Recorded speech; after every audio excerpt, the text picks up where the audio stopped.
आज हम एक ऐसी कहानी की पड़ताल करने वाले हैं जिसने सच में पूरे देश को हिला के रख दिया था। ये एक ऐसी कहानी है जो हमें सोचने पर मजबूर कर देती है, विश्वास, अंधविश्वास और हमारे दिमाग की उलझी हुई गलियों के बारे में। हाँ, हम बात कर रहे हैं दिल्ली के बुराड़ी कांड की। सोचिए जरा, एक घर, एक रात और 11 मौतें। एक ही परिवार के 11 लोग, सब खत्म। चलिए इस दिल दहला देने वाले मामले की तह तक चलते हैं। तो बात है 1 जुलाई 2018 की। एक बिल्कुल आम सी सुबह, दिल्ली का बुराड़ी इलाका।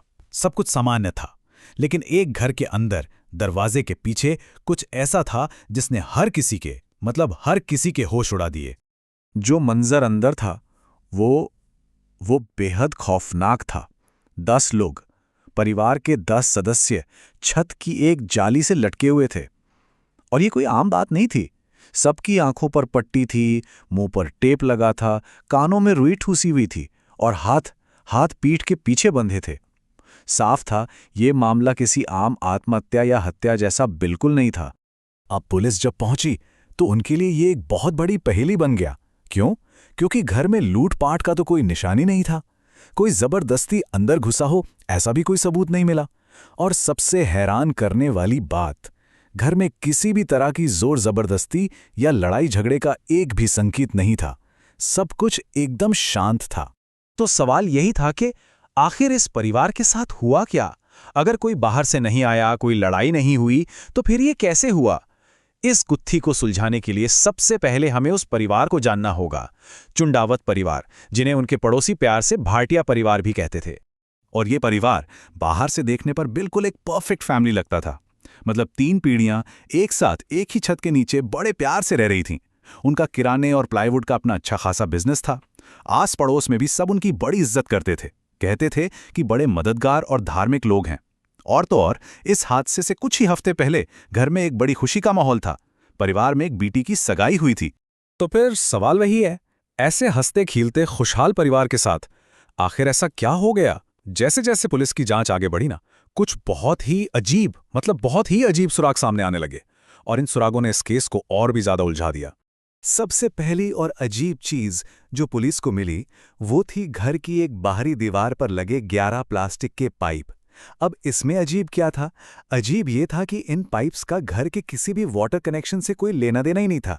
वो बस यूं ही दीवार से बाहर निकल रहे थे, बेमतलब। लेकिन असली हैरानी की बात तो अब सामने आने वाली थी। उन 11 पाइपों में से 7 पाइप नीचे की तरफ मुड़े हुए थे और 4 एकदम सीधे थे। और जानते हैं ये गिनती किससे मैच हो रही थी? परिवार के मरने वाले सदस्यों से। 7 महिलाएं और 4 पुरुष। अब इसे सिर्फ एक इत्तेफाक तो नहीं कह सकते हैं ना? ये बहुत ही ज्यादा अजीब था। और फिर पुलिस के हाथ लगा इस केस का सबसे बड़ा सुराग। घर से मिली पूरी 11 डायरियां। और ये कोई पर्सनल डायरी नहीं थी जिसमें दिन भर की बातें लिखी हों, नहीं। इन डायरियों में तो पिछले 11 सालों से बाकायदा निर्देश लिखे जा रहे थे। ऐसे निर्देश जो परिवार के हर छोटे बड़े फैसले को, उनकी पूरी जिंदगी को कंट्रोल कर रहे थे।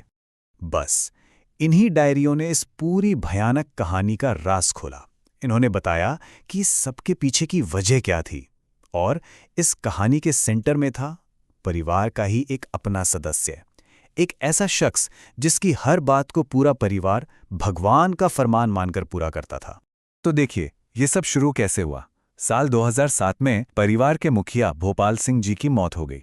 इसके कुछ ही वक्त बाद उनके सबसे छोटे बेटे ललित, जिसकी एक एक्सीडेंट के बाद आवाज चली गई थी, वो अचानक से बोलने लगा। और सिर्फ बोलने ही नहीं लगा, बल्कि अपने मरहूम पिता की आवाज में बोलने लगा। उसने घर वालों को ये यकीन दिला दिया कि उसके अंदर उसके पिता की आत्मा आती है और वही आत्मा उसे और पूरे परिवार को रास्ता दिखा रही है।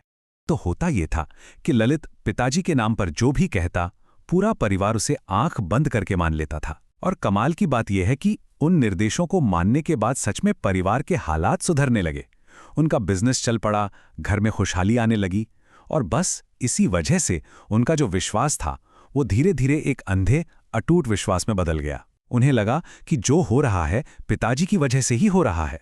साइकोलॉजी की भाषा में इस चीज को शेयर्ड साइकोटिक डिसऑर्डर कहा जाता है। ये एक बहुत ही रेयर, मतलब बहुत ही कम होने वाली मानसिक हालत है।